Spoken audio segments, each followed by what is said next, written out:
The next topic in this simple random sampling is simple random sampling of attributes. Now you know very well about the attribute. What is attribute? An attribute is a qualitative characteristics which cannot be measured quantitatively. ठीक है, qualitative characteristic है जिसे हम major नहीं कर सकते. For example honesty, beauty, intelligency, है ना, ये सब क्वांटिटेटिवली मेजर नहीं कर सकते. तो हमें ये देखना है what are those units which possess these qualitative characteristics and which possess these qualitative characteristics, उनको हम कहेंगे that is a proportion of total units. Okay, तो उसका proportion हम निकाल लेंगे जो possess करते हैं और जो नहीं possess करते हैं. So attributes को की सैम्पलिंग करने का तरीका डिफरेंट है. ठीक है, उसके लिए सपोज अब हम ये कहते हैं, इसके लिए suppose we are having you can say that population is divided into the two classes. मैंने बताया या तो वो करेक्टरिस्टिक को पोजेस करता है या वो करेक्टरिस्टिक पोजेस नहीं करता है. तो अगर मेरे पास दो क्लासेस में मैंने डिवाइड कर दिया, दो क्लासेस कौन सी डिवाइड की मैंने, उसमें मान लो C and C dash, C and C dash दो क्लासेस ले ली मैंने जिसमें मैंने पूरी पॉपुलेशन को डिवाइड कर दिया. सी वो क्लास है जिसमें वो यूनिट्स उस पर्टिकुलर कैरेक्टरिस्टिक को पोजेस करती हैं और सी डैश वो यूनिट्स हैं जिसमें वो पर्टिकुलर कैरेक्टरिस्टिक को पोजेस नहीं करती हैं. ठीक है, तो सपोज हमने कह दिया कि हमारे पास जो नोटेशंस हैं, जो सी और सी डैश की क्लासेस हैं, कि टोटल n यूनिट्स हैं, कैपिटल n यूनिट्स है, टोटल पॉपुलेशन n यूनिट्स है. तो कैपिटल n यूनिट्स मेरी है. कौन सी यूनिट्स मैंने कह दी, u1, u2, u3 up to un. ठीक है, un जो है ये मेरे पास टोटल कैपिटल n यूनिट्स हैं पूरी पॉपुलेशन की. ठीक है, अब उन n यूनिट्स के बारे में हम क्या कह रहे हैं कि वो दो क्लासेस में डिवाइड हैं. ठीक है, अगर जो नंबर है जो सी क्लास में है वो सपोज a है, capital A number of units हैं. ठीक है, और जो सी डैश क्लास में a डैश है. समझ गया, यानी कि u1 से un तो आपके पास टोटल पॉपुलेशन की यूनिट्स हैं, उसको हमने दो क्लासेस में डिवाइड कर दिया, सी एंड सी डैश में. सी में जो नंबर आया जो वो कैरेक्टरिस्टिक को पोजेस कर रहे हैं that is capital A. C dash में जो नंबर आया दैट इज ए डैश. यानी आप ये कह सकते हो ए प्लस ए डैश कितना होना चाहिए, कैपिटल एन. या पोजेस करते हैं या पोजेस नहीं करते हैं. तो आप इसको लिख सकते हो कि मेरे पास जो है a plus a dash is equal to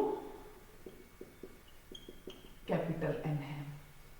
ठीक है, या बता सकते हो इसमें कि a plus a dash is equal to capital N. अगर ये a plus a dash is equal to capital N है, ठीक है, तो आपके पास p क्या प्रोपोर्शन हुआ, कैपिटल p वो प्रोपोर्शन है units possessing the same attributes, मतलब वो हिस्सा जो पोजेस कर रहा है. तो कौन सा हिस्सा है, ए यूनिट्स हैं वो, और कितने में से, कैपिटल एन में से. कैपिटल एन में से ए यूनिट्स पोजेस कर रहे हैं, तो मेरी प्रोपोर्शन वो हिस्सा कैसे निकल आया. 4 अगर 10 में से हैं तो कैसे निकालोगे, 4/10. ठीक है, तो ये P में P वो प्रोपोर्शन है P जिसमें वो यूनिट्स हैं जो वो उस कैरेक्टरिस्टिक्स को पोजेस करती हैं, that is equal to a/n. ठीक है, P से डिनोट कर रही हूं मैं उसको, और Q से डिनोट कर रही हूं उनको जिसमें वो पोजेस नहीं करती हैं, यानी 1 माइनस P.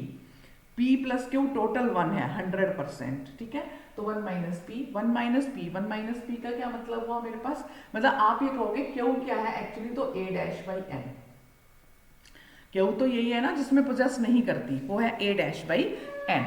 ठीक है, a डैश बाई n है जिसको हम 1 माइनस P भी कह सकते हैं, क्योंकि आपको हमेशा पता होना चाहिए, मैंने शुरू में भी बताया था, टोटल स्पेस की वैल्यू 1 होती है, यानी P प्लस Q 1 होना प्लस ना होना, दैट इज 100%. और 100% को हम क्या कहते हैं, 100/100 यानी कि 1. ठीक है, तो इसलिए होना अगर P है, ना होना अगर Q है, तो टोटल क्या आएगा, 1. ठीक है, टोटल क्या आएगा 1. होने प्लस ना होने की P plus Q is equal to 1. Okay इसी तरह से अगर मैंने कोई सैंपल ले लिया है टोटल पॉपुलेशन में से जिसकी यूनिट कैपिटल एन ना होके स्मॉल है, ये तो अभी मैं पॉपुलेशन की बात कर रही थी। अगर मैं सैंपल की बात कर रही हूँ जिसकी यूनिट्स है स्मॉल एन, ठीक है, स्मॉल एन अगर यूनिट्स हैं और उसमें मैंने उसको दो हिस्सों में A and A dash small, sample के लिए सारा स्मॉल ले लिया, तो आपके पास क्या आएगा होने की स्मॉल पी कितना होगा small a by small n, और क्यू क्या होगा स्मॉल क्यू क्या होगा a dash by small n, या आप कह सकते हो 1 माइनस पी, ठीक है। सो ये आपके पास जो है नोटेशंस हैं जो हम सैंपल और पॉपुलेशन के लिए यूज कर रहे हैं उन यूनिट्स की जो वो एट्रीब्यूट क्वालिटेटिव नेचर पोजेस करते हैं, ठीक है। इसके बाद इसकी वेरियस नोटेशंस हम अभी यूज करेंगे कि अगर वो पोजेस करती है यूनिट या वो पोजेस नहीं करती है यूनिट, ठीक है। आपको अभी वही बताना पड़ेगा ना कि कितनी यूनिट्स पोजेस करती हैं कितनी यूनिट्स पोजेस नहीं करती हैं। तो अगर मैं कहूँ तो मेरा कैपिटल वाई बार क्या होगा फिर इस केस में, कैपिटल वाई बार क्या होगा, मीन क्या होगा पॉपुलेशन का, पॉपुलेशन का मीन यही होगा ना summation I going 1 to n Y I, ठीक है, या वो सारी यूनिट्स जो जिनमें वो हैं कितने में से, वही मैंने बताया a बाई एन यानी कि कैपिटल P, ठीक है।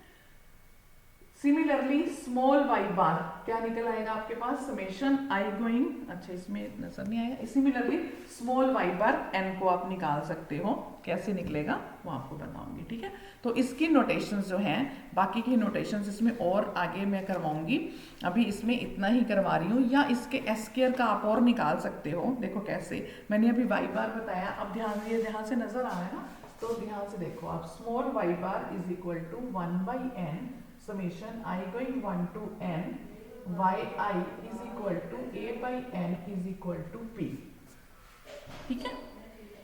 ये सैंपल का हो गया मीन आपके पास। अब अगर आप इसको देखेंगे कि summation i is equal to 1 by n y square क्या होगा, y स्क्वायर क्या होगा बताओ मुझे, yi स्क्वायर क्या होगा, yi स्क्वायर क्या होगा। अब चाहे आप स्क्वायर कर दो यूनिट्स तो उतनी ही रहेंगी, यूनिट्स तो उतनी ही रहेंगी ना, तो यूनिट्स कितनी रहेंगी आपके पास, वाई स्क्वायर करोगे तो यूनिट्स आपके पास इसकी रहेंगी a, और ये आपके पास आएगा कैपिटल NP। सिमिलरली आप इसकी निकाल लो i is equal to 1 to n Y i square is equal to small a is equal to NP is equal to NP, ठीक है। ये नोटेशंस पता होनी चाहिए। अब अगर आपको ये नोटेशंस पता है तो हम इसमें एस स्क्वायर निकाल सकते हैं, कैपिटल एस स्क्वायर मैंने कल क्या निकाला था उसमें, उसका फार्मूला तो वही रहेगा 1 by n minus 1 summation 1 to n Y i minus y bar square is equal to, देखो क्या आएगा 1 by n minus 1 summation y i square minus n into y bar square. ये कल जो हमने prove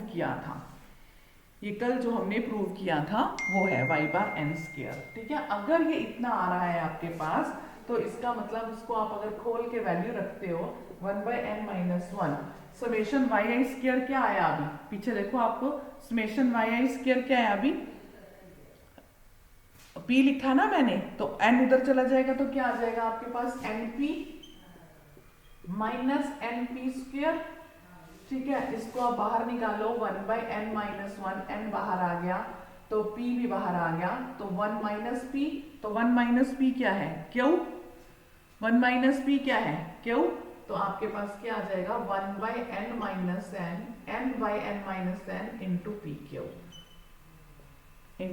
P q NPQ divide by n minus 1। Similarly आप small S square निकाल सकते हैं, ठीक है।